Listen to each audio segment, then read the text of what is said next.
here in DC for almost 6 months now that hopefully will publish in January. But it basically is about the industry of electronic monitoring of juvenile offenders within the District of Columbia. And what I found is just a system that is pretty stunning, in my opinion, with like the lack of oversight, losing track of these kids in the city. And, and it works both ways. Some of these kids are accused of committing crimes, but also some of these kids end up being victims themselves because they're runaways and they're not going to school and they're vulnerable. And some of the kids who've been assigned to wear these monitors are like as young as 12 and 13 have become homicide victims themselves after the judges have lost track of them. So I was working on that story, and then I got an email from Jake Carter's family. He's one of the homicide victims in New Orleans who was killed by a juvenile who was allegedly supposed to be monitored by a cell phone app program called Repath. So when they emailed me kind of about their concerns about the system in New Orleans, I was kind of interested in seeing if this is more of a national issue, rather just beyond what I've been hearing in DC. And then I started looking up kind of the two high-profile homicides in New Orleans this year, Christie's case and the Jake Carter case. And I saw that you were quoted, Matthew, in a number of pieces by the local news about it. So I am just trying to learn as much as I can about kind of what's going on in New Orleans, what's going on in Louisiana. My particular area of interest is related to juveniles, because I feel like sometimes we get some visibility into how the adult system works. But at least in DC, I mean, even getting any glimpse into how the juvenile system works is very, very difficult given the confidentiality rules around the system. And I'm just hoping that you can kind of help me kind of figure out what I should be looking into and kind of what the major issues are within the industry. All right. What was your name? Amy Britton. Okay. All right. So mine is Matthew Dennis. I am the president of the Association of Supervised Ankle Monitoring Providers for the state of Louisiana. Okay. Mm-hmm. We are a nationwide association. What we provide is a way in that the world can see in, okay? And what it does is I'm just giving you the real fast thing, and then we'll go back and talk more. But at the end of the day, there are three entities in every ankle monitor process. You have the offender being monitored. You have the provider of supervision, the ankle monitor provider. That can be a manufacturer or a guy on the ground or both, okay? And then you have the judge, all right? Now, there are peripheral people like DAs who have roles and stuff like that. In many parts of the country, a lot of the ankle monitor providers are done by some of the courts. In many parts of the country, the vast majority of ankle monitor providers are third parties that provide them in various ways. Sometimes you see a manufacturer give it off to what they call a reseller, and the reseller hands it to a probation department or what have you. What we have that's consistent throughout the country is a complete and absolute lack of knowledge on what we're talking about and what we're even looking at. What ankle monitors are, how they can be used. But we also don't understand what's wrong with the system. First of all, there was a huge effort in the last 8 years to reduce even further the ability to see inside of the juvenile justice system. You made it impossible to keep track of any of those things that we need to keep track. Not me, you. You are blind in the juvenile system, and it was done intentionally. The second problem you have with the juvenile system is where you're going to put them. The one thing that's consistent is they removed the ability to see in, then they eliminated the jail capacity. And they did it in adults and juveniles. They run parallel. The biggest difference between adults and juveniles is the adults you can see in the system. If you go to our website, asapgps.org, that's the association website, there's links to our media page. what you'll see is a very unique situation. We meet with ankle monitor manufacturers, providers. They have their little conventions, okay? And what you hear is discussions on things like, what do you do when something goes wrong? These people, the industry is based, it's founded in deniability. It doesn't have any structure underneath it that allows people to walk in the door and see what's going on. When a judge says, did so-and-so violate, you have this provider that can say no, and nobody even knows if that's true. Mm-hmm. You don't have any interaction with local law enforcement. So if a crime is committed, that law enforcement entity can eliminate those suspects. Because, you have a group of people in a pretrial and even a post-conviction setting, juvenile and adult, that are running around on ankle monitors. And if a police officer had the ability to pull up on the crime scene, type in the corner of 1st and 2nd Street at 2:30 in the morning, give myself a 1-mile radius because it was a drive-by shooting, you can check instantly, was there any ankle monitors in that area at that moment. If you look on our media page, you'll see the Lundygraw killing. It's a story of a man on an ankle monitor. He wasn't put on by the judge. The judge, unfortunately, was an activist and didn't understand the threat this man posed. And instead of keeping him in jail, or instead of ordering him to supervision, he let him go. But the bail agent saw it. And what the bail agent did was they put him on an ankle monitor. And on the day after Mardi Gras, 2 years ago, we end up with a guy, it was last year. Day before Mardi Gras last year. We end up with a guy staking out a victim. The victim gets in his car, in an Uber. The 3 men in the vehicle open fire. The Uber driver drives through the barricade from the service road onto the interstate and T-bones a traveling nurse in her car. The killers then get out of their vehicle, walk onto the interstate, and all 3 of them unload assault weapons into the vehicle of the Uber driver, killing the Uber driver, killing the guy in the back seat, their target, and eventually killing the traveling nurse. Okay? Within seconds of this murder, NOPD knew exactly who did it.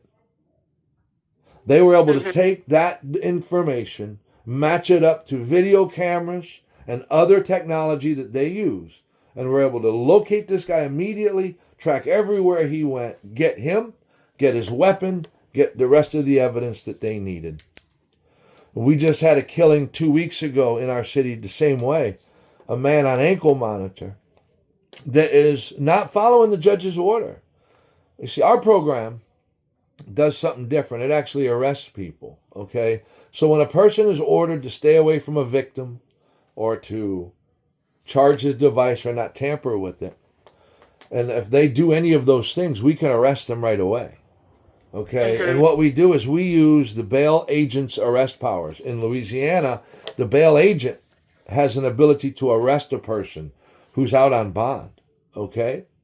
And what we were able to do was say, when a person is released in the state of Louisiana, you're released to an ankle monitor with a number of different conditions.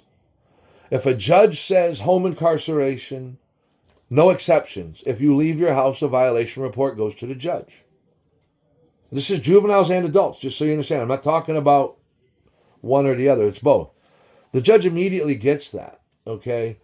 That violation, when it goes to the judge, creates an environment where the judge can make a decision on, do they want that person in jail?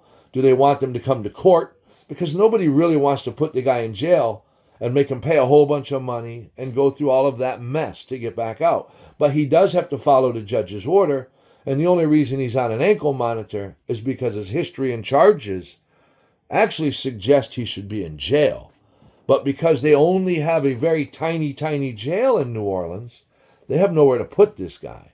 So they have to use their jail space very intelligently.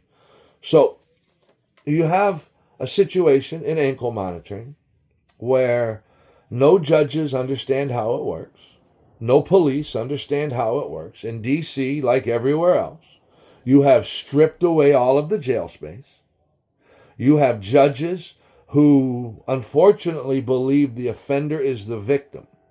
And they've created this environment where we have eliminated deterrence. Now, when you put a person on an ankle monitor, it makes everybody feel good. Just like telling a murder bond that there needs to be 200,000 or 500,000 or whatever. That giant amount of money makes everybody feel good, makes you feel like you did something.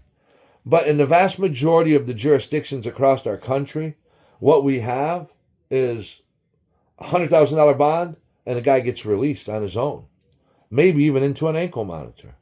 But nobody knows what's going on. And the only time you find out is when you read a newspaper article or see a television news interview about somebody that did something wrong. In Louisiana, we've done it completely different.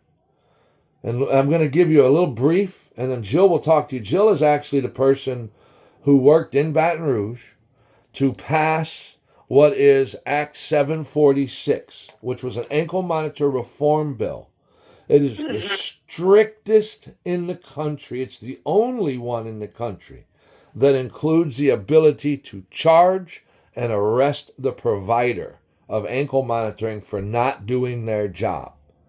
Okay? It's a very important bill. We have a second phase of this bill that will require every single provider in the state of Louisiana register with the Association Offender Management System. The second thing it would require is for every single offender to be put into that system by every provider. And the third thing it would require is every single violation to be put into that system. That system, when the provider puts it in and when they hit submit, automatically emails the judge, automatically emails the DA. And what that does is that triggers the DA who sat with us and created a system that would automatically trigger his system to file a motion to have a hearing. This way, the second somebody violates a home incarceration or a curfew, the judge knows, the DA knows, motions are filed, everybody comes to court, they have a conversation, we correct the guy, or we arrest the guy. Whatever it is that they decide. Okay? Again, if it's a victim or a tamper or a dead battery, our law requires that those be handled and reported. Okay? So Jill is the person who works in Baton Rouge with the legislative body to get these bills passed. The one that passed and then the one that's coming are both very important. And I'd rather let her talk to you about those if you don't mind. But do you have any questions yet? Yeah. So, okay. The actual person who's monitoring the device in Orleans Parish in their juvenile system, who is that? Is that a probation officer with the juvenile court, or is it a commission? Well, what we have, January the 1st, the new law kicks in, and it will likely result in the arrest of somebody from OJC, the Office of Juvenile OJJ, Office of Juvenile Justice, okay? And the reason I say that is because they truly don't understand what they're doing in New Orleans. But I think the problem that they have right now is New Orleans has pulled out of it. They're not using OJJ anymore because it's so tore up. We do a lot of the juveniles in Orleans, but what I won't do is sign a taxpayer-funded agreement with the city until we can sit down and work out real rules, because New Orleans has a lot of political issues that make it very difficult to do business with them.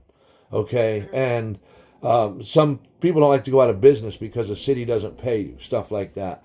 Not only that, by signing that agreement, they would have me on a leash where I couldn't be honest.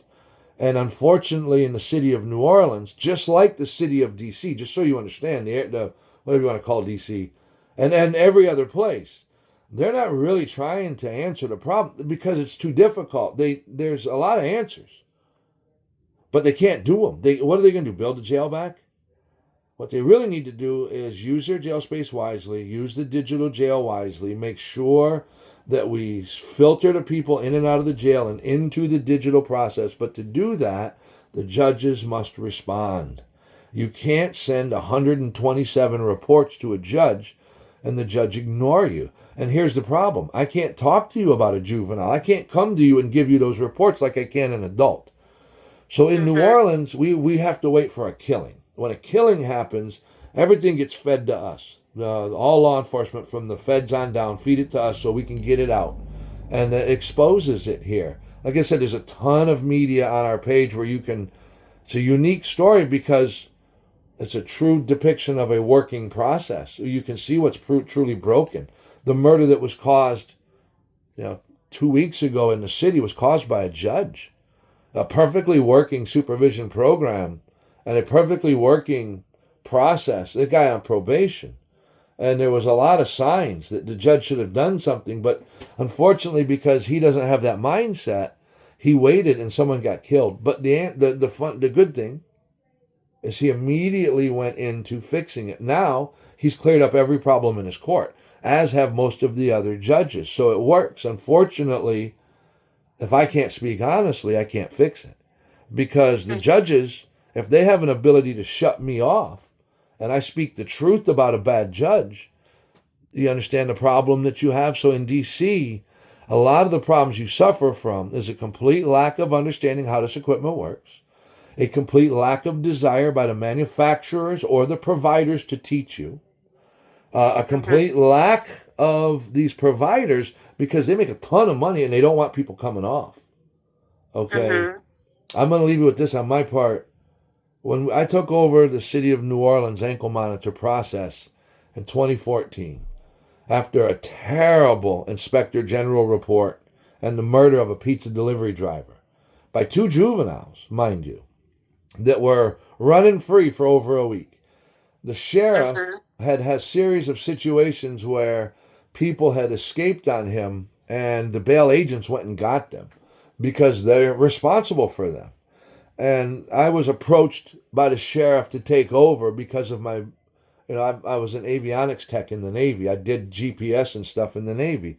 So, and of course I worked in the bail industry for many, many years. So I came into the city and replaced what was a 45-person program, 45 people on ankle monitors that was costing the taxpayer $1.2 million a year, that was getting people killed left and right. And I replaced it with a program in the city of New Orleans that has over 400 in just Orleans Parish alone, and it hasn't cost the taxpayer a single penny. And every single time somebody dies, it was preventable, but at least everybody can see exactly whose fault it is. And that's what's so amazing. Being able to pin a judge down and make them make better decisions is just as important as holding an offender accountable or a provider accountable. So New Orleans is unique. So are you involved in running the juvenile monitoring program? We do the juveniles. We do select numbers of juveniles. Where we stand in the city right now is we have negotiated on a number of occasions the potential for us to take a contract from the city to do ankle monitors on juveniles. I unfortunately cannot do that at this time because unfortunately the city is not prepared to deal above board. The number one problem I have with the city of New Orleans is exactly what you're suffering from. I will not be able to be honest. If I enter into an agreement with them, I will have no ability to talk to you, no ability to tell you what's wrong. I would have no ability to bring about transparency so everybody can grade the provider, grade the offender, and grade the judge. Most of this is because of the most asinine changes that we embarked on making to the juvenile system in the last 10 years. We buried these kids behind a brick wall that you can't pass and you can't see into. And that is absolutely ridiculous. Now, our governor just changed a lot of that in the last session. And it's a fantastic thing because I have more freedom, which brings another roadblock.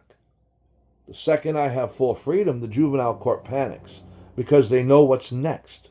And what's next is just the truth. You will be able to see truthfully the offender status, the provider status, and the judge status. If you look Even at it, go ahead. with the juvenile system, Huh? even you'll be able to see that with the juvenile system. Absolutely. Juveniles can be identified. There's no reason why you cannot identify a juvenile by name. The idea that you can't even say their name is ridiculous. And we are not in a position yet to release any juvenile information. There's still a lot of debate, and we're going to let all of that simmer down. And we are going to wait for the rest of the entities to want to do it right. The juvenile system is unique because they almost always want to taxpayer fund it, which is understandable. I mean, how many juveniles can really afford their own ankle monitors? I'm a very big proponent of personal responsibility. If you put a person on an ankle monitor that's paid for by the community, the judge has a tendency to try to lock them in their bedrooms. That's a terrible idea. If you ever ran one of these programs, you would know that what you want to do is get them into school, get them to their church, get them to their job, whatever it may be. But for God's sakes, don't lock them in their bedrooms because you'll drive them crazy and you'll have no ability to stop their actions. And they'll do things that they might not have done if you worked with, kind of like bumper bowling. Just kind of help keep them out of the gutter and keep them between the lanes and work with them. But we have to have transparency. How do I supervise juveniles properly if the judge is the problem and I can't say anything? And the one thing our process has proven is that the providers were the problem and the judges were the problem. And guess what? The offenders were the problem, but we also know that the offenders will be a problem, especially if you teach them to be a problem. If you put an ankle monitor on somebody and then don't do anything, you are creating a Frankenstein. And when we do simple things, like they have to register. We make them go through an enrollment process, right? It's all digital. They sign, they initial, they get copies, they get emails. They have to register a phone number with a text line. They have to communicate with us in writing only. It's very disciplined. And what it's designed to do is they can't ask us, hey, am I allowed to follow your court order? These are the types of responses they get because it forces them down a road of personal responsibility. They're always, unfortunately, in many instances, keep in mind, we're dealing with people whose history and charges put them here. These are not low-risk, nonviolent, first-time offenders. These people have a tendency to lack personal responsibility at key points, and it's cost them dearly. And our program works, the Assured Supervision Accountability Program works to enforce personal responsibility. Our motto is real simple, ensuring no one is stuck in jail simply because they cannot afford their bail, while promoting personal responsibility and protecting public safety. And if I can't do all of that, then I just don't want to do it. And what you're suffering from in D.C. is pigeonhole-itis. They're not trying to do it right. They have nowhere to put these kids. And the last thing they want is me sending them reports. The biggest problem I have is judges that wish I wouldn't send them reports. They don't want them. It makes them do things. All right, so it's interesting. Yeah, like I've gotten permission to sit in on some juvenile hearings in D.C., which are normally closed to the media. There's this 12-year-old who was arrested for driving a stolen car, and he had a gun, and they released him on a GPS monitor, and then he had a status hearing about a month later, and they said he's not charging it, the battery's gone dead, and the probation officer, who's a court officer, stood up there, and the judge said, I'm going to call the U.S. Marshals. I'm going to take this kid to jail. And then the probation officer said, I'll take a chance on him. Like, I'll get him to charge the monitor. And then since then, he's been missing. He's been missing now for 3 months. They have no idea where this kid is. He's still 12 years old. They've issued a bench warrant for his arrest. And despite having the evidence that he wasn't charging it, they've just completely lost him, because they let him go and then they lost track of him. But I guess my question is, like, in New Orleans, who is that person? Like, who is the probation officer? Is it a court officer Or is it someone with the commission, the juvenile council, or whatever you refer to? No, Who's responsible for actually making sure that the kids charge the monitors? Okay, the Office of Juvenile Justice is a state agency. They are a post-conviction. It's just like DOC. So what happens is when you get sentenced to jail time in the state of Louisiana, you end up at OJJ as a juvenile. Okay, so that is just DOC. It's post-conviction. So the kids that New Orleans is dealing with, and we're talking, you understand the difference between pre-trial and post, I'm sure. So most of your problem is in post-conviction. I mean, I guess it's in both. The truth is, it's in both. But because in DC, it's mostly pre. That's what I meant. It's mostly pre-trial, but the truth is, it's in both because you can't see it in either.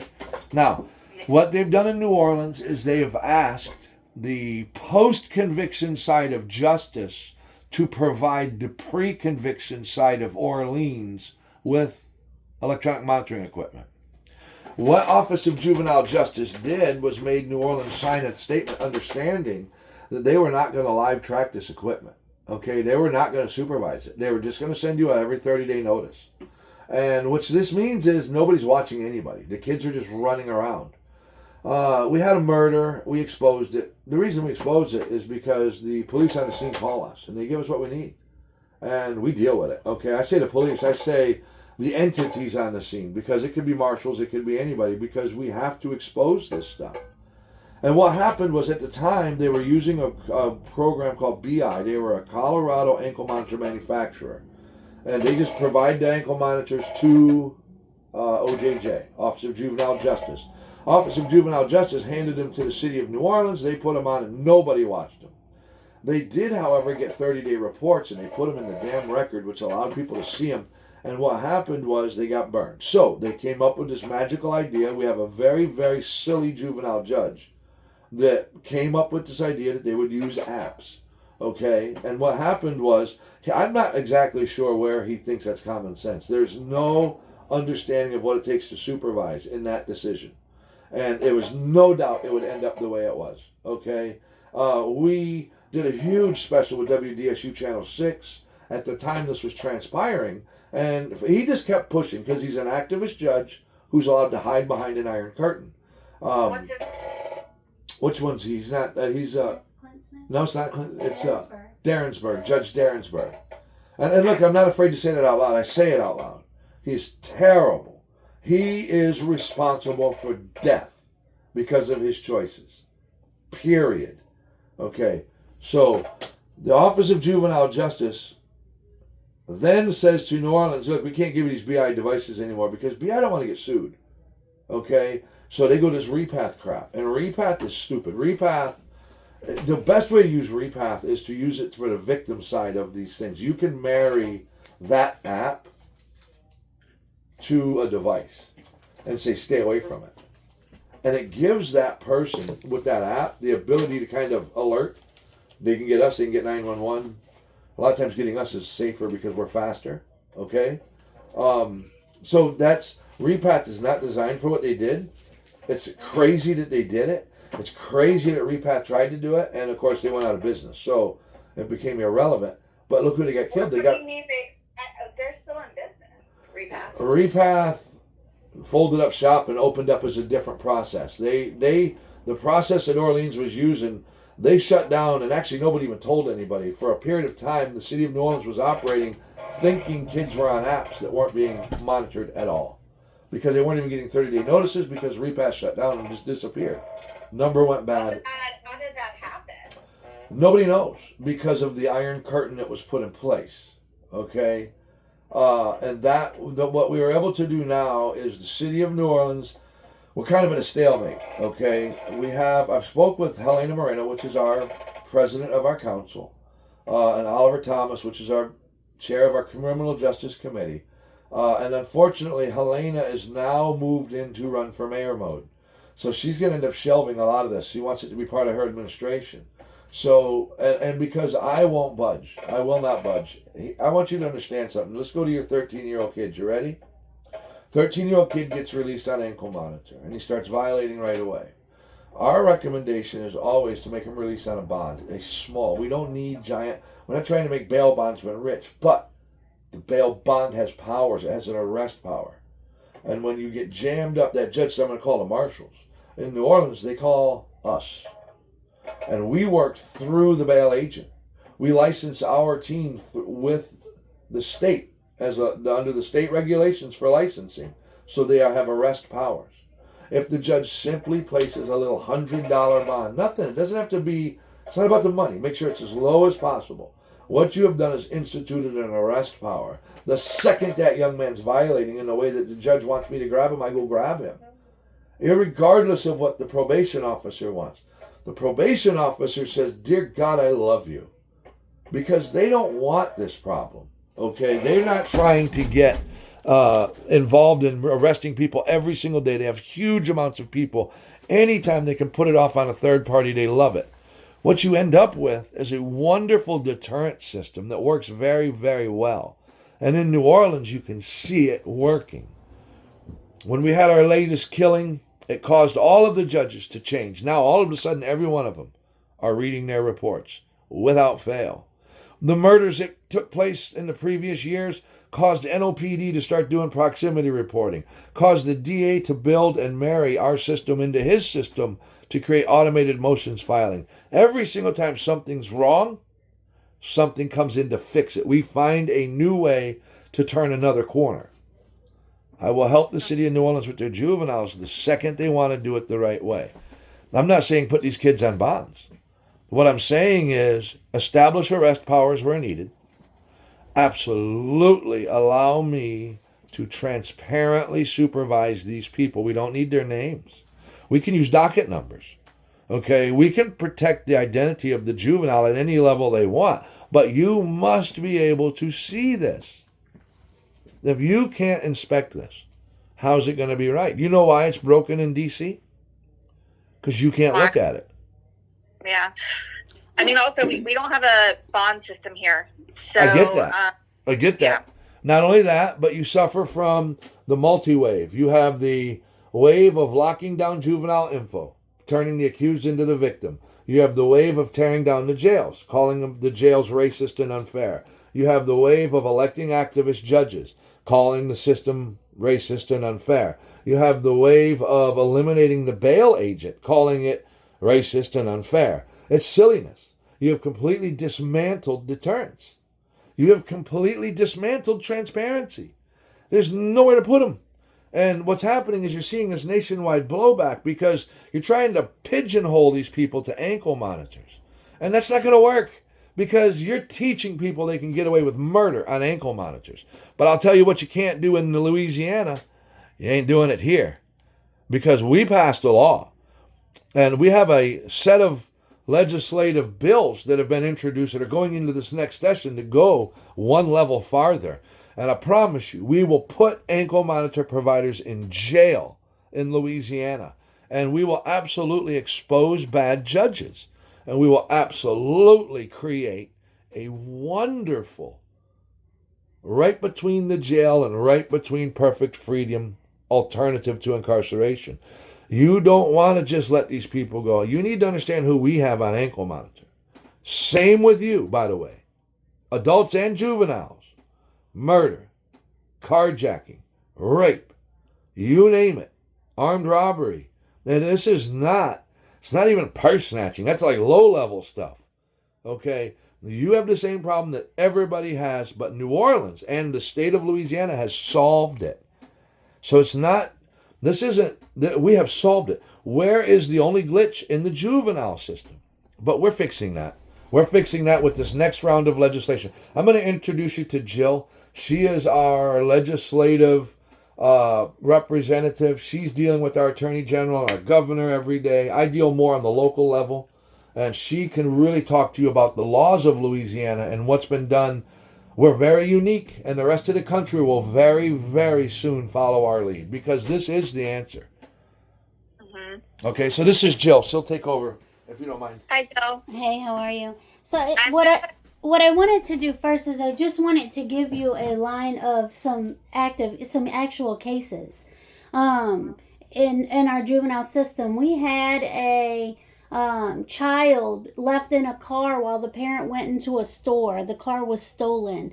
They found a charger in the stolen car because they dumped the car and the child, but they left their GPS charger. Law enforcement reached out to me because they wanted to find out who was the manufacturer for that charger. We realized it was a juvenile. It took way too many days to find out who that belonged to. We had another situation where a juvenile was in our program. The judge was complaining about too many violation reports, took this 15-year-old juvenile female out of our program, put him in the one that wasn't being monitored except every 30 days. And a few days later, she was involved in a shootout at a local mall. We have another juvenile that was in our system again, took him from our program because they didn't like the reporting process. And a few months later, he was dead in a driveway, 3 driveways from his own home. So all of this is happening at the same time. We have a man and a woman who are married. He gets charged with raping his wife. She gets protection, and he gets put on an ankle monitor. And when I say protection, we have a way where we can download an app on a phone, and any victim of violent crime can know if their offender is within the radius that they're not supposed to be in. This woman had that. Mr. Rayburn had an ankle monitor on. He stalked her for 2 weeks with no reporting to the court or to law enforcement. At the end of the 2 weeks, he hid in her laundry room. She came home. Her friend next door heard her scream, came over, tried to block it. He shot through the friend and killed his wife, and then sat in his chair and killed himself. Wow. We assisted the district attorney in St. Francisville with indicting this provider. And in February of last year, they came back and said there's no law that says he actually had to monitor, so there's nothing to indict on. And the minute that happened, I said I needed to do something. So I went to our state capitol, completely clueless, and learned everything I could about the process of laws being written and how that process worked. Couldn't find an instrument that dealt with ankle monitoring. As you can see, across the country, there's a lack of legislation when it comes to ankle monitoring and the process. So we couldn't find one, went back to our office, and we wrote House Bill 874.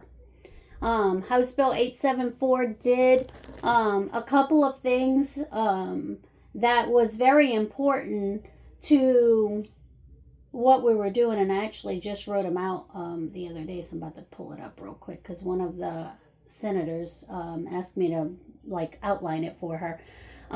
It separated the manufacturers and the providers. That's a really big thing because when we had the Domino's delivery driver, the sheriff was monitoring these juveniles. It was being monitored by a manufacturer. So the sheriff pointed his finger at the manufacturer pointed his finger at the judge pointed his finger at the sheriff, and that's how it went, and no one was held accountable.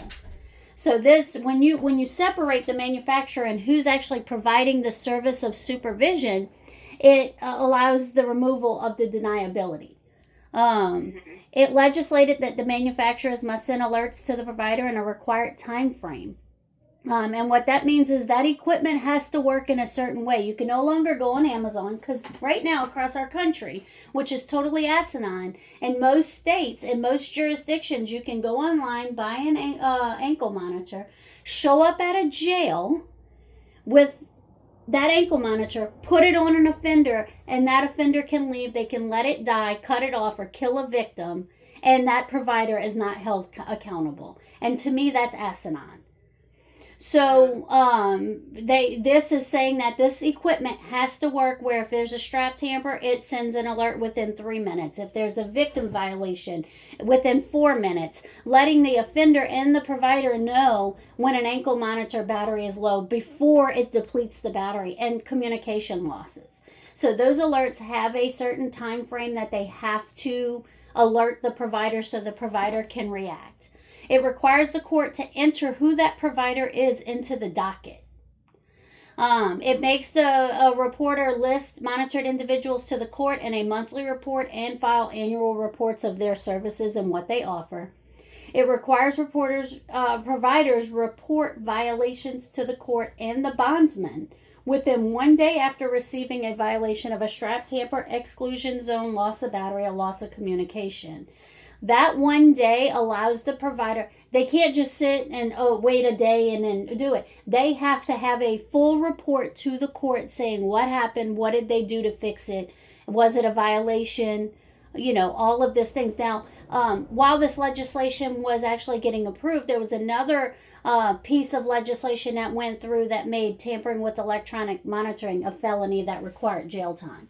And because of that, when we do have a strap tamper, we actually go to the local precinct and file that charge on the tampering. And that way, local law enforcement, it's a new charge and can actively start searching for that person. No different than a violation of a stay away. When an offender violates a victim, that's a new charge. So local law enforcement can jump right in and start dealing with it. It added a punishment of 6 months imprisonment for any provider that intentionally withholds these reports. It requires the court and the sheriff of each parish or county, as you know them, to set up a registry. And something about running for office. If you are a provider, you can't have a financial interest in you can't have a financial interest as a provider and run for office. So those two things don't go together. So when we did all of this, and this goes into effect in January, one of the things that was missing since 1993, they were supposed to have a state registry of everybody on an ankle monitor. Well, DOC, the Department of Corrections, was supposed to run that. Well, they still had not, since 1993, had a mechanism to do that.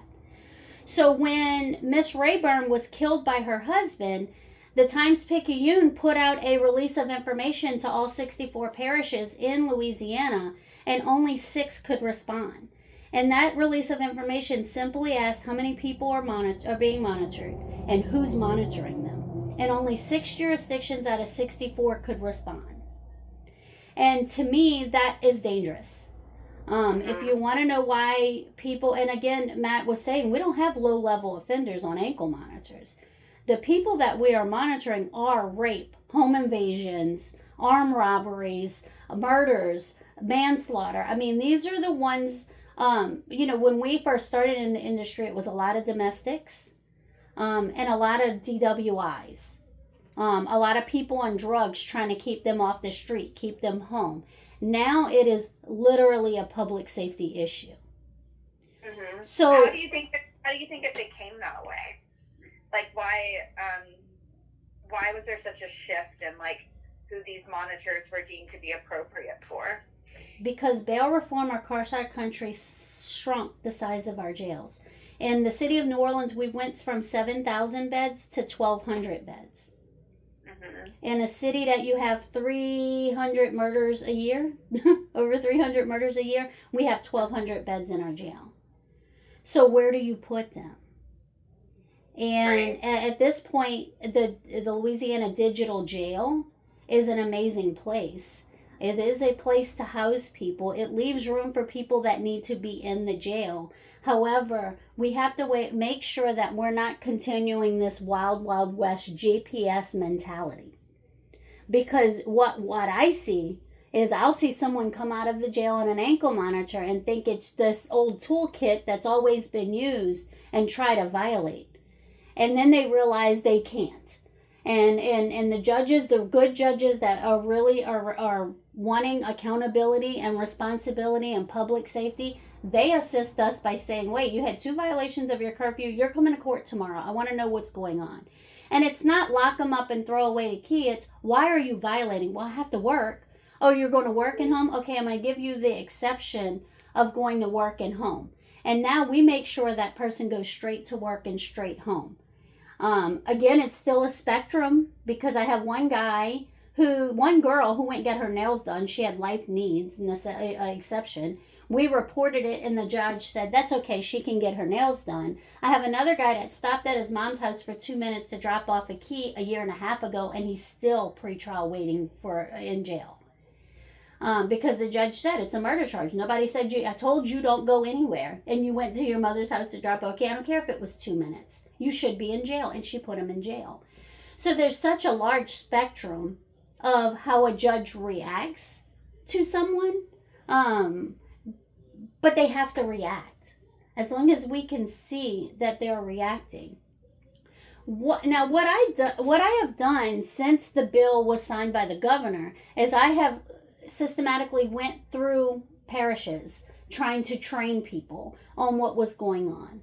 When Miss Thibodeau was killed, the tour guide in New Orleans, she was killed by an offender that had cut an ankle monitor off, had let another one die, and now had a third one on that he had let die, so OJJ just cut the bracelet off.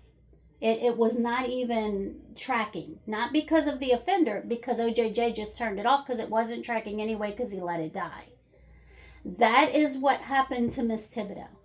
So one of the things I wanted to do was I called Mr. Lofton, who is newly appointed as the director of OJJ, because of one thing we need to all understand is we don't have a technology issue when it comes to GPS. The technology is good. You do have to make sure you have the right device. You have to make sure you're using the right manufacturer. But there is good software, there is good hardware when it comes to GPS. And the thing is we want to get rid of the stigma, so we're going to put our juveniles on a risk watch. And so when I called Mr. Lofton, I'm like, the wristwatches, the technology is really not there for juveniles. We probably shouldn't do it. The battery doesn't last long. You're going to be chasing batteries. Strap tampers are very current with these watches, and you're going to have to chase these things because the law says you have to. And he literally said the words, "I don't believe the law applies to us." And my question to him was, what part? The public safety or the accountability? Mr. Lofton, which one are you saying you're not responsible for as director of our juvenile justice system? Which part are you not responsible for? Are you not responsible for accountability? Are you not responsible for public safety? Are you going to be the reason why our juveniles continue to go out on an ankle monitor and rob, steal, and kill our community with nothing we can do about it? So I'm sorry, just to interrupt, the juvenile suspect who's alleged to have killed Christy Thibodeau, you're saying he was on like a wristwatch type monitor? No, he was on an ankle monitor. This has been since then. Okay. That they're talking about using wristwatches on our high-level juveniles. And you know that what company does the wristwatches that they're talking about? Okay. I don't. And like I said, it's not a done thing. This is when they were talking about it, and I'm like, look, I'm not even trying. Let me come meet with you. I don't want to meet with you because I want to sell my product or any of that. I just want to make sure you understand the law. I want you to understand how this can work right and how we can work to protect public safety and make sure that those that are out there monitoring these kids and these adults are accountable to those that they're saying they're watching. So 2 weeks later, after he tells me the law doesn't apply to him and I'm coming in to go over the law, Mr. Lofton has all of his law people in the room. Not one of them had read the law yet. And it had been 2 weeks. And so this is where the disconnect is.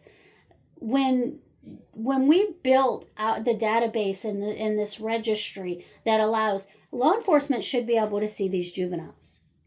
We're not saying you should be able to see them. I'm not saying every mom and pop or every judge or every probation officer should be able to go in and see all of the juveniles. But the juveniles should be available to law enforcement. Law enforcement should be able to pull up through proximity reporting, which every manufacturer should be able to do. That's one of the things that needs to be legislated when it comes to manufacture. Proximity reports have to be available to law enforcement.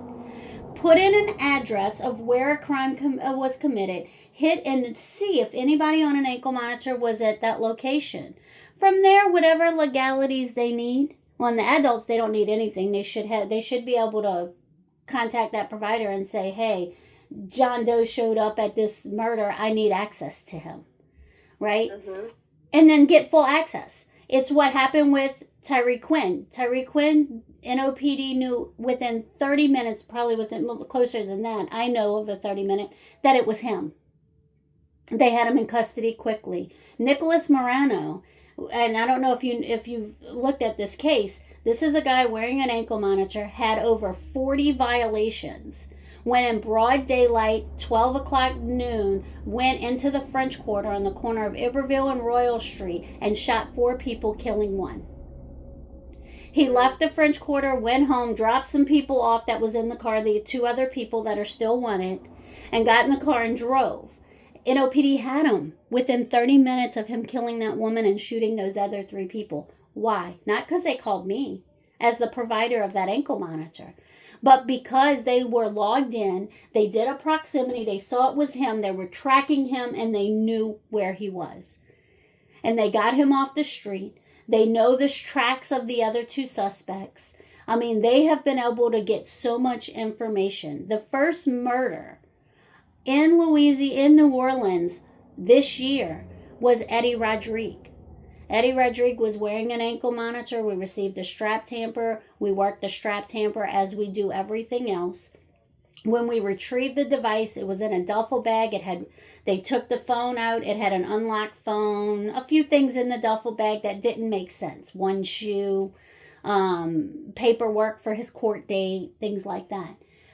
But when they took the phone out and started messing with the phone, they realized there was blood on the phone. So they put everything in the bag. They brought it back to the police station. They pressed the charges of tampering with electronic monitoring. And they said, look, there's blood in this stuff. I don't know if you guys want to, but I'm going to give it to you so y'all can investigate it. A few hours later, his girlfriend calls and she says, if you have his bracelet, they killed him. She started screaming, crying. She said he did not. He would not. So I called the detective and I told him what was going on. They started investigating this case. And they see him in the car on video camera because we got it so quickly. They were able to recover video footage of him driving, of him at a gas station, of him at a cell phone store. You know, all of this stuff, they were able to pull the information and see who he was with. They were even able to get door camera from a neighbor who hears a gunshot right before we start getting a strap tamper, right? 2 weeks later, 2.5 weeks later, they find his body between 2 mattresses. They already had a suspect. They already knew it was a murder, but they didn't have a body. And it was because of the GPS and the way we work with law enforcement that they were able to pin this all together. Now, the guy has been arrested. It was his friend that killed him. But this is the way this stuff should work. Providers need to be available to law enforcement. They need to make their information available to law enforcement. These people that are released pre-trial are still in custody. If they're released, that doesn't mean they're out and they're free. They're still in custody. They're just allowed to be out in our communities pre-trial. So law enforcement should be able to watch what's going on with these offenders that are on ankle monitor. So with the Repack situation, the app that Matt and I were talking about, do you have any sense of if the alleged murder of Jake Carter, this kid named Malik Cornelius, do you have any sense of if anyone was actually watching him? Again, the way the juvenile system was set up is it's not watching him every day. They would get monthly reports. That monthly report would make it to a file, and when that juvenile was scheduled to go to court, they would look at that report. So from one court date to another, there was no supervision until that juvenile showed up at court the next time. And that's if they got, if they had the report, because the reports came out every month. So, what if the... I guess my specific question was, it sounds like there's some type of a contract lapse that happened. Like Matt mentioned that they just disappeared. It was kind of reported in the local press that like the contract had been vacated for some reason, and I'm trying to get documents from the court related to the contract, and it's been a fight to get them so far. But do you have any sense of what actually happened with that? I actually got, I think, the same letter that you received. And it's my understanding that they were still, everybody thought they were still using Repath as a deterrent, as to supervise these juveniles. But their contract ended and they didn't renew it. is what it looks like. So yes, there was people that thought they had Repath on their phone. The community thought they were using this phone app, which the community was totally against, by the way. And nothing was actually happening. They weren't receiving anything because the contract was no longer in effect. Mm-hmm.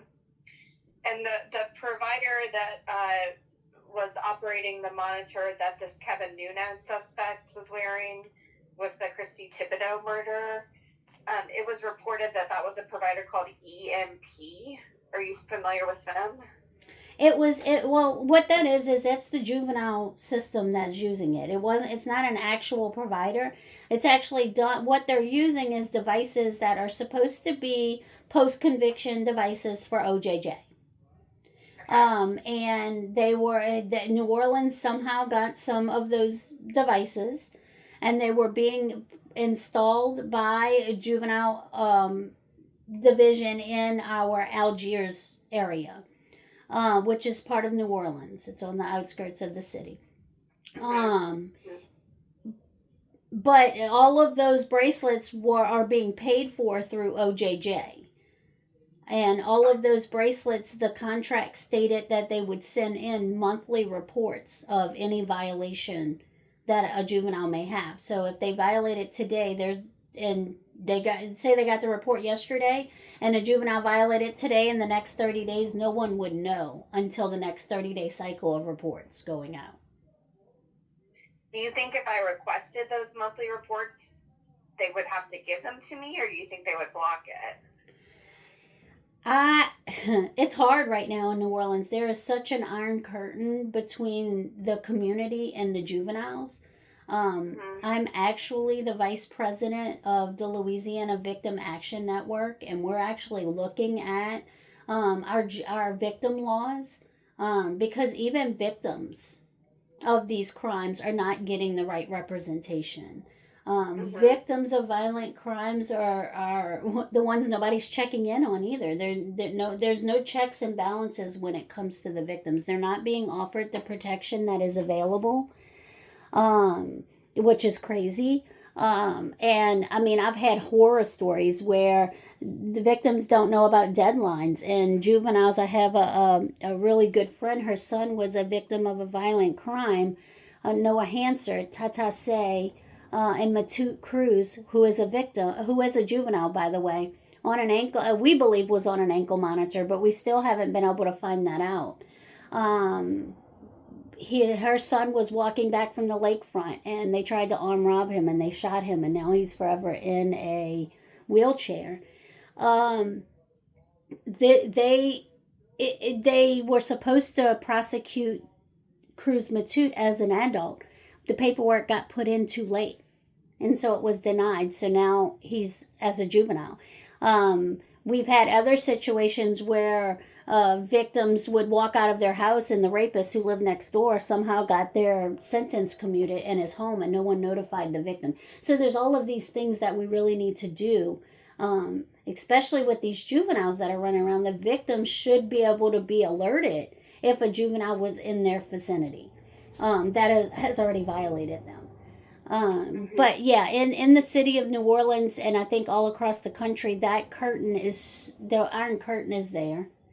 And it's hard to get that information. However, these offenders that are out on the street after committing violent crimes shouldn't be protected by those juvenile laws.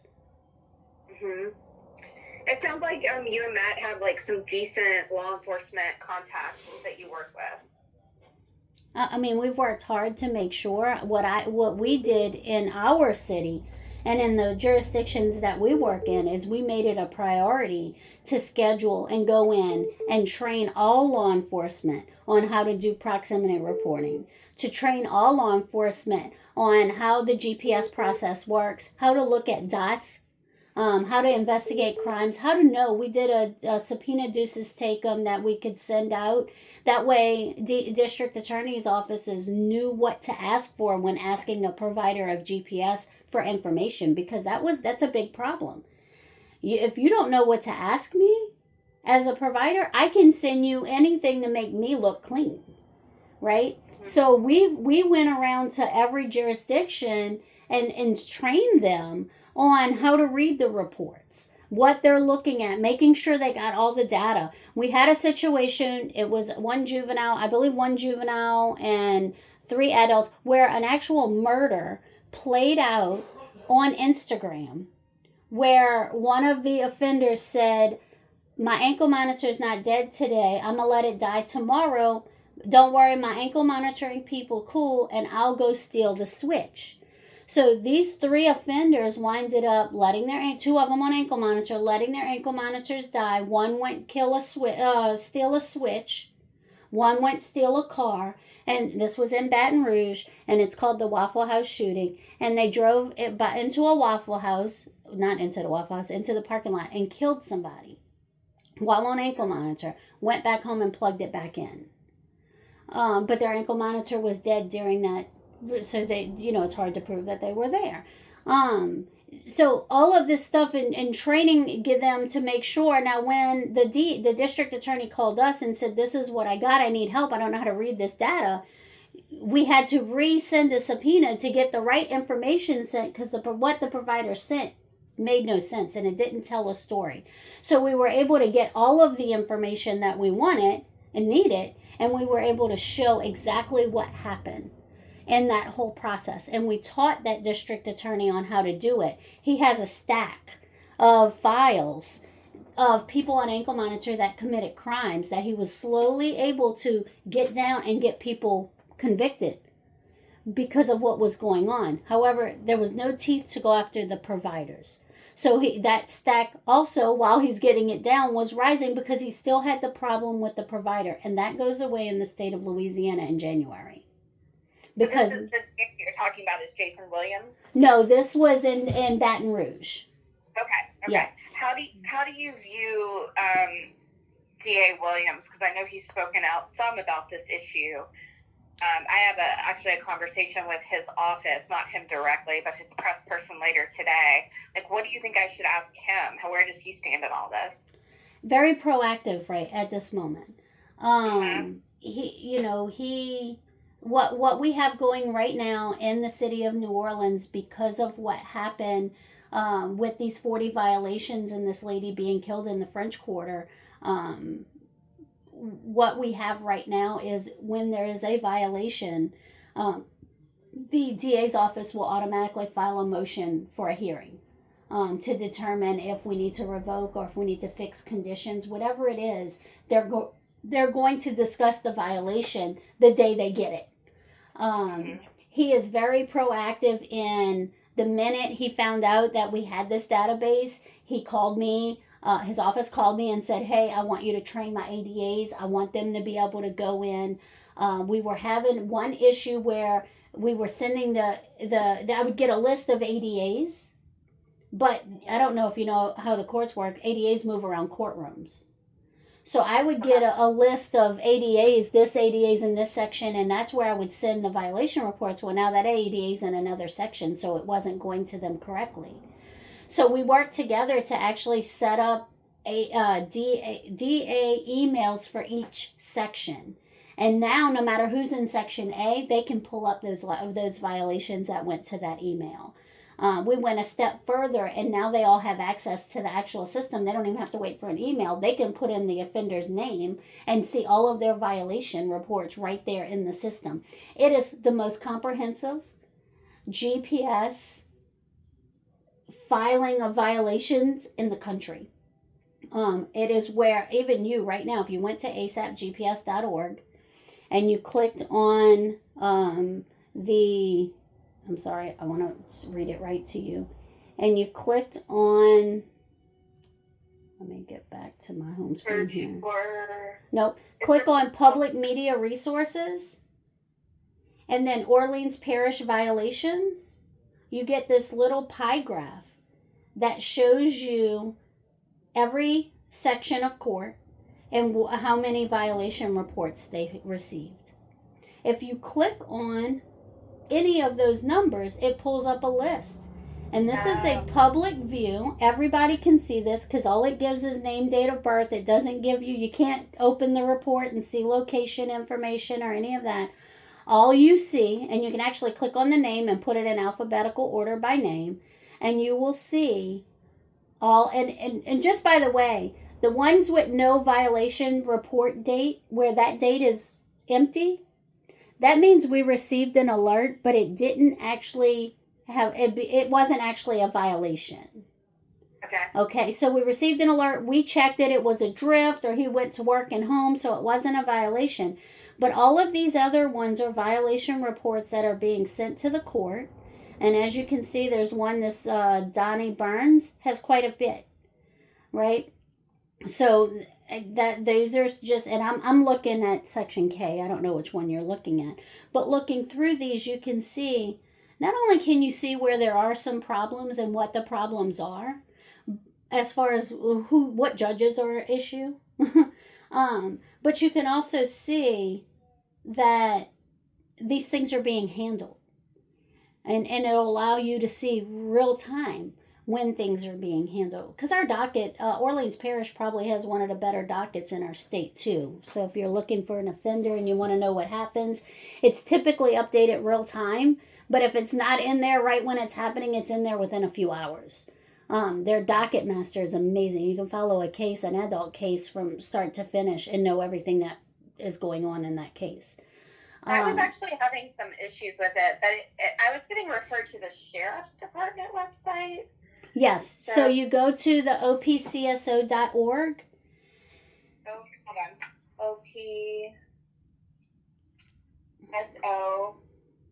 opcso.org. opcso.org. Yes, ma'am. I'm doing it with you because I want to make sure. I know I could do it in my sleep, I'm sure. I've been doing it for too many years. opso.org. Okay, hold on. That's the wrong one. That's Osteopathic Physicians of Oregon. OPSO. .us is what they have. Okay. I have it. A quick get That's into it. Yeah. opso.us. So when you go there, and I'm trying to do it on my end so I can walk you through it, you'll see where it says, and it takes forever to load. So yeah, that's the thing. I always get these. It's just like forever. Yeah, it does. Okay, So what happens is they every now and then they have to go in and back up information. And this is how I guess they tell when they have to back it up when it takes too long. So when you click on the docket master, it's going to open another screen. Anybody you're looking for, only use like the first 3 letters of the first and last name. So under last name, let's just put in M-I... Mine's refreshing again. Hold on one second. M-I-O. And then for first name, we're just going to do one recent case. M-I-O. And then in the second one, put in N-I-C. Okay.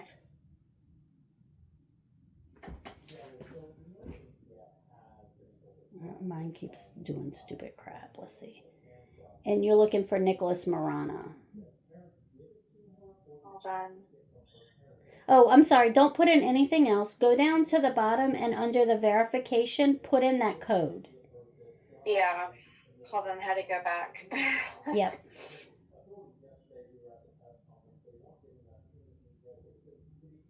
So M-I-O for the last name, N-I-C for the first name, and then scroll down a little and you're going to get a verification. Just type in that code and then hit some search. Okay. M-I-O, N-I-C, and verification. Sometimes it takes a minute to load that too. Yeah. And yeah, that's all it is. They just need to do an update on it, so it does take a minute. But again, the only other place I've found that has a better one is New York, because New York's is statewide. So I love theirs. You can see the whole state in one place. So we're going to look at the one in 95, the black male. Okay. And if you just click on his SC number...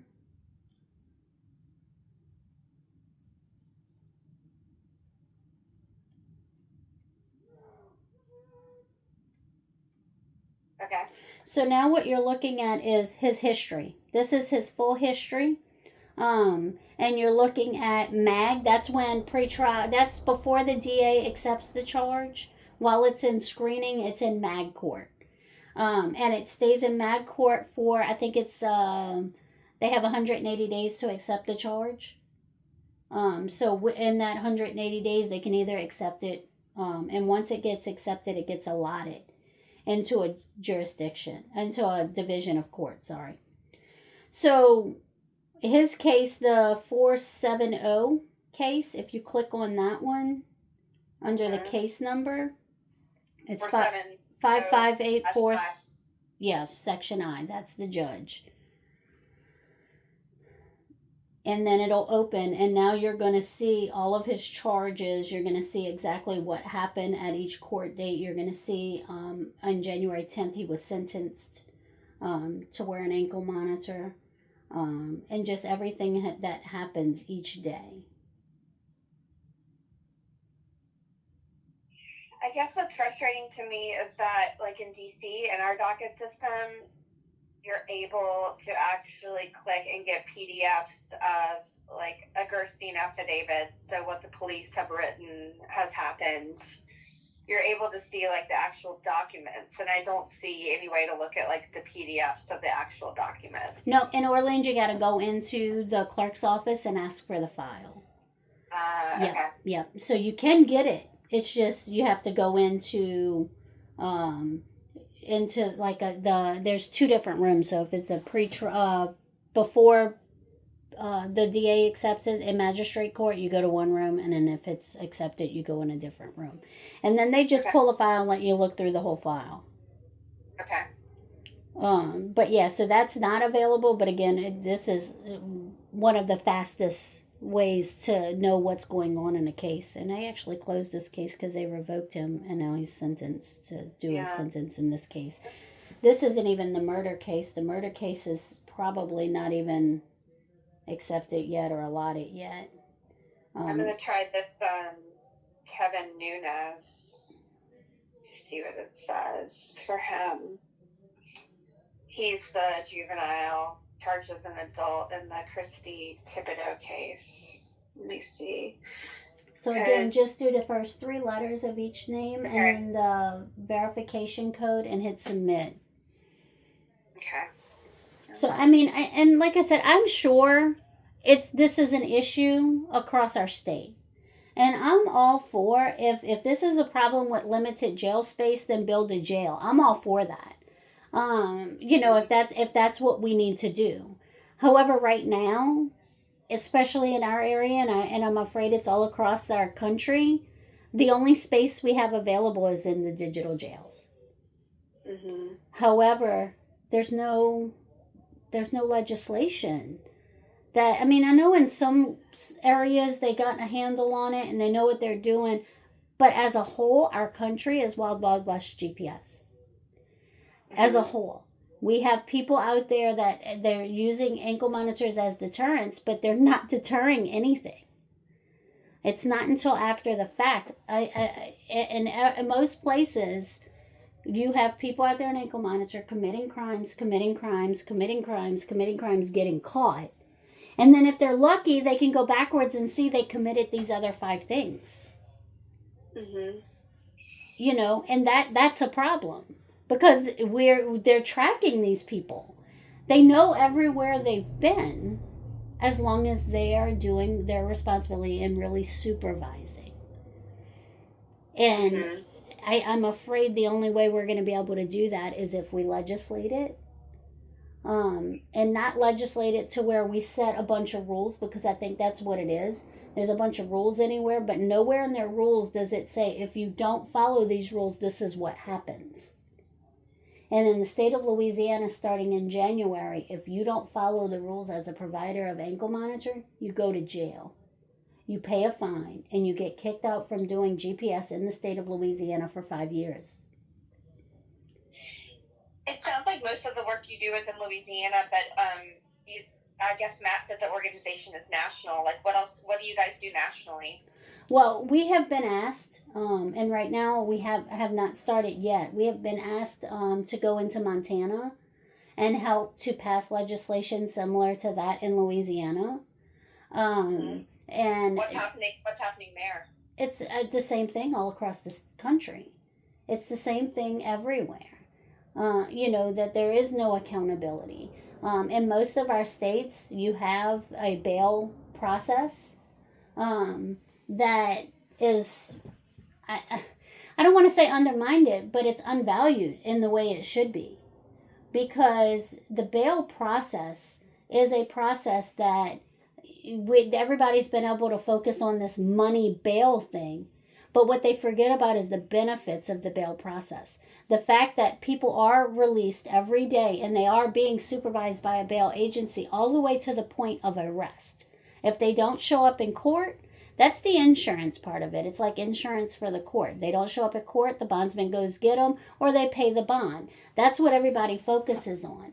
But the biggest reason that bail is such a intricate part of our criminal justice system is those arrest powers. If we're going to have people out pre-trial, you're looking at an organization, an association, a group of people that are legislated already. They have pre-licensing already. They already have the power to make sure that offenders are appearing in court. What we're talking about is also making sure that bail does the performance part. And they will. And it's not retooling any old toolkit. It's not doing any of that. It's just making them responsible for the people that they're bonding out, that are being put on ankle monitor, making them responsible for public safety, making them responsible for accountability. It's more than just an appearance. It is an arrest power. It is the accountability and the public safety that is needed that doesn't cost the city $1.2 million just to release 45 people. It is the answer across the country, but we have to get back to it. And I'm not talking, when a mom comes to your jail in Washington and signs their person out of jail, that arrest power can be given to the provider through that bond that mom signed. It doesn't have to be that, you're doing these large bonds and all of this. It can be as simple as mom paid that $100 bond, but the minute mom signed that bond, she signed that arrest power over to that provider who is a licensed bail agent. And that way, if that juvenile, because what's another problem? It's not just the size of the jails. Look at our police departments. Right. Right. How many of our police departments have the ability to chase after a juvenile that won't charge their ankle monitor? Yeah, and in DC, it's like they say it's their policy not to go chase after these runaways. Like, if they find them randomly, if they arrest them for a new crime, they'll take them in on the custody order, but they're not going out looking for them. Like, no one is going out looking for these kids when they go missing, which was pretty shocking to me. But shouldn't the provider at least go out and change the ankle monitor to one that's charging? Or at least be able to issue warnings and say, hey, this kid let his ankle monitor die. We switched it out. He's good again for the next few days. If he doesn't charge, that's his first warning. And maybe a stepping scale where eventually the judge can say, look, bring him into court. At least bring him into court. At least have a hearing that says, look, we're not going to keep doing this with you. If you keep doing this, you're going to be in jail. Do you want to be out or do you want to be in jail? Something. I'm not saying everybody that doesn't charge their ankle monitor goes to jail because you didn't charge today. Or everybody that's late getting home for curfew goes to jail that they're not. But have a way of checks and balances. And don't put it on only our judicial system and our police departments. We had the providers of ankle monitors, the people that are making $15, $20 a day putting on ankle monitors should have some accountability and responsibility in this process. Mm-hmm. Yeah. The really sad thing is, I only see their name or their communication come up from the company whenever they're trying to retrieve a monitor from a kid who's dead. Right. And they, communicate with the morgue about how to get the monitor back. Yep. Yeah, really, are you going to take this monitor that was on, a dead kid and put it on someone else? Well, and the providers, I mean, we have the one situation where that provider, that the one that let the device die and then went kill the guy at Waffle House, the communications we received through that is they never once asked them about the strap tamper because it appeared that the type of device they were using, you could actually put a certain amount of pressure and pull the strap loose and then put it back together. So that's the process that was happening. This juvenile, one of them was taking off the device, plugging it in, put back together so it would tamper and then it would clear. But it kept happening. Okay, so but what the only time you would see the communication between the provider and this parent of this juvenile was when they owed money. There was never, hey, you need to plug in your ankle monitor. Hey, we just received a strap tamper. You need to come in so we can check your device. There was none of that. The only communication we said is, hey, you were due yesterday and you didn't pay. Well, did you realize when you called her, his device was dead? And then another time you called her on the call log is the same time a strap tamper happened 2 minutes before then? You didn't even ask about that. Right. So, you know, that's a problem. But, and that's why we have to make sure that we're not just going across writing legislation that says providers have to do this, this, and this, without having something that says, if you don't, you're not going to be in this business very long because you're either going to be in jail or you're going to be kicked out of the state. Right. And so nationwide, what we're doing right now is the registry is out. We are working with legislators across Louisiana right now. And we're training them and showing them. We've had multiple meetings over the past few weeks. We have to finish it. We have to have a complete package because I don't feel right going, to other states without having something complete and whole. And this legislative session will be the complete package of how GPS should be run. How do we make sure that we have accountability? How do we make sure that we protect public safety in the midst of the shutting down of so many beds in our jails? It's not only that. Not only have the jails shrunk, but they don't have the manpower in the jails. They're understaffed. Mm-hmm. So how do we do that and still keep the majority of our population, the law-abiding side, the children safe? Right.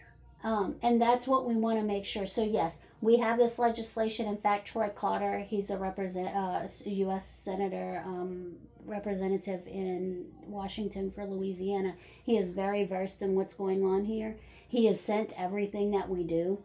When there's a news article or something that we're doing, I send it to him. And I've spoken with him a number of times. So he is very versed in it.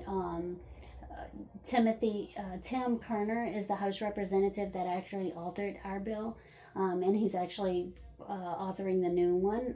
He'll be the legislator that'll actually put it out there. And in the city of New Orleans, we're working very closely with Alonzo Knox and showing him. He's wanting to see what's going on and how everything works, and we're working very closely with him.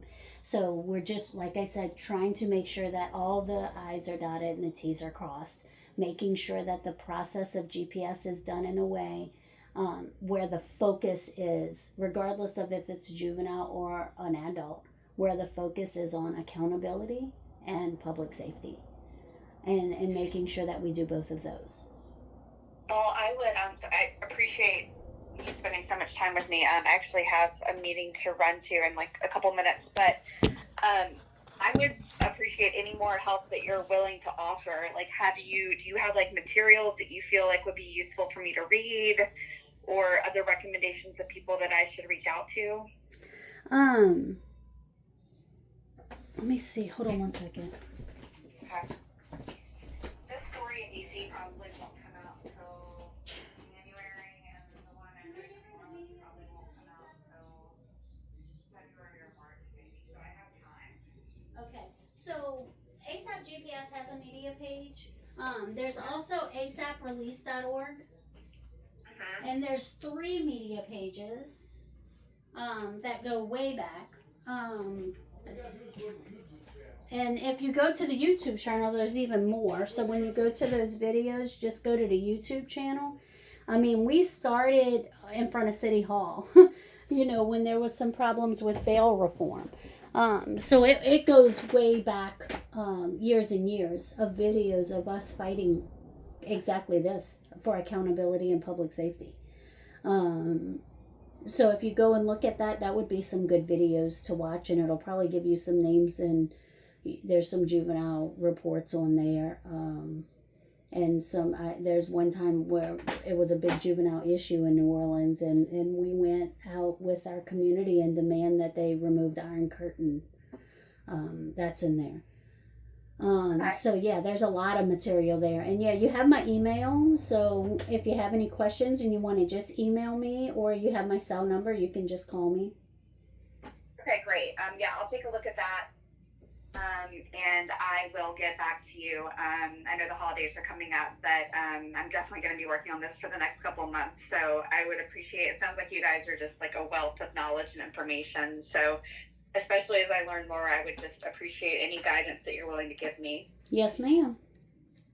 All right. Sure Thank will. you so much. I really appreciate it. Thank you. And if I don't talk to you again before the holidays, Merry Christmas, Happy Holidays, and I hope you have a good restful holiday season. Yeah, you too. And if you're ever in the area, let us know. We can show you some good places. I didn't tell you, but I'm actually from Shreveport. Oh no, I knew whenever you called me, I actually looked and I seen you went to LSU. You went to LSU. Yeah, I did, yeah. Yeah. So, yeah, well, we live... Yeah, I haven't been back in a while, but I'm hoping to get down to New Orleans to do some reporting for this story. I'm just trying to figure out, like, when these trials are going to happen, because they were going to do the Malik Cornelius one on January 13th, but now there's an issue with the DNA testing. So it sounds like they're maybe moving it a couple of months to wait for the state police to test the DNA. And then they have a motion. The one on Rayburn is in St. Francisville, and that's January. It was supposed to have a hearing in December, but it's going to be in January. That's the guy that was on the ankle monitor that killed his wife, and they indicted. Just so you know, they indicted that guy. The First Circuit Court came back and said there's no law. Well, once the law came through, they actually reamped it, that whole case. So it is going to trial with that provider. So that would be a good one. I know you're focused on juveniles, but making providers responsible will be is that provider just a Louisiana company, or do they work nationally? I know he's not just in Louisiana. I don't know if he's just in the South. I know he has offices in Florida, Mississippi, and Alabama. But that's only because locally here, I don't know where else he's at. But that was ADAPT, and his name is Van Hopkins. Okay. That's a big one, because making providers responsible is one of the first things that we need to make sure happens. Anybody that goes put an ankle monitor on, whether it's a juvenile or an adult, should be responsible for that release. And I'm not saying if they do everything right and this person, they break out of prisons. Okay, I'm not saying that, that we're going to be able to stop everything that happens.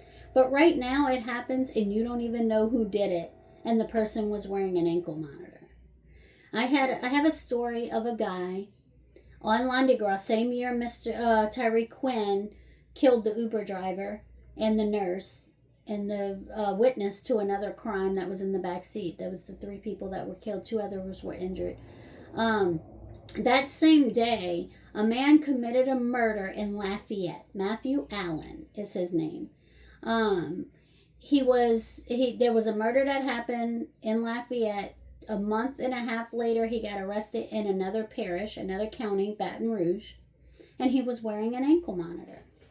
It took another month for Baton Rouge to find out it was me monitoring that ankle monitor. And I was able within minutes to put him at the scene of the murder. He had the gun. When they arrested him in Baton Rouge, he had the gun that was used in the murder in Lafayette. They still could not figure out because there's no way to tell. Really? Yep. And it took another month. They lost all of that evidence. Now, he got charged with the murder. Mm-hmm. In fact, I got a letter from the FBI where we actually helped them solve a couple of murders and break up some gangs.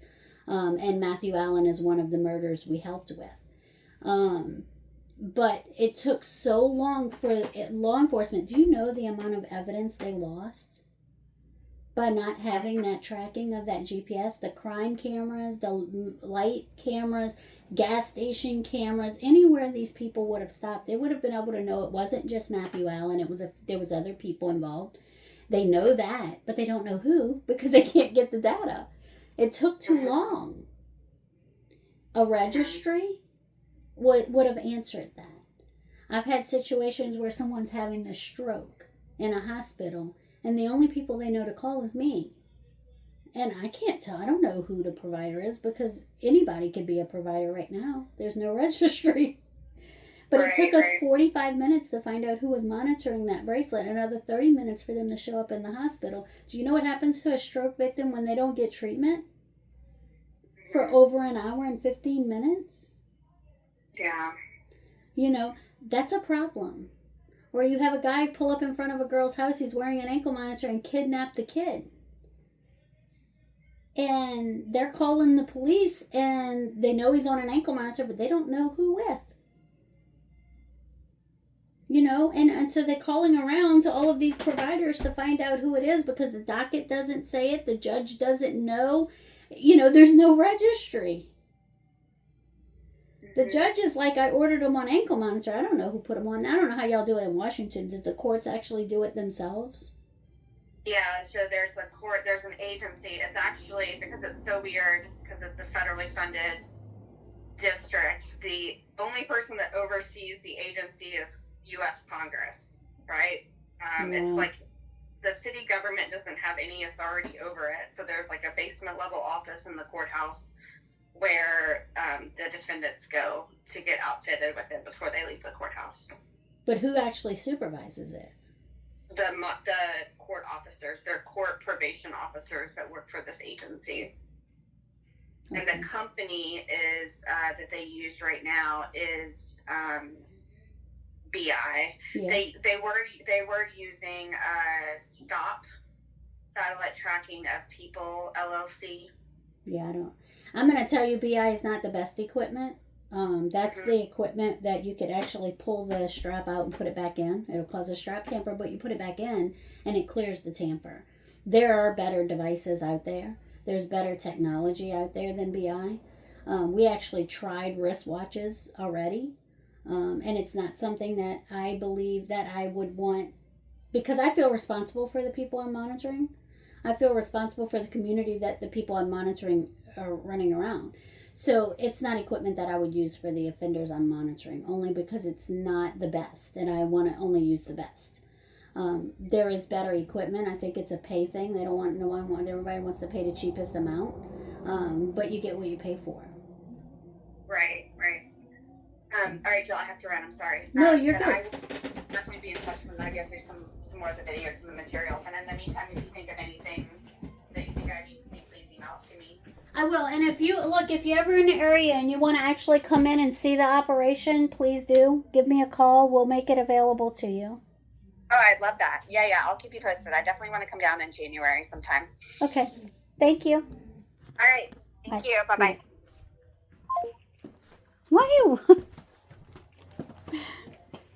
Why do you walk out when I talk? Where's my phone? Right here. I didn't stop it yet. I didn't need to be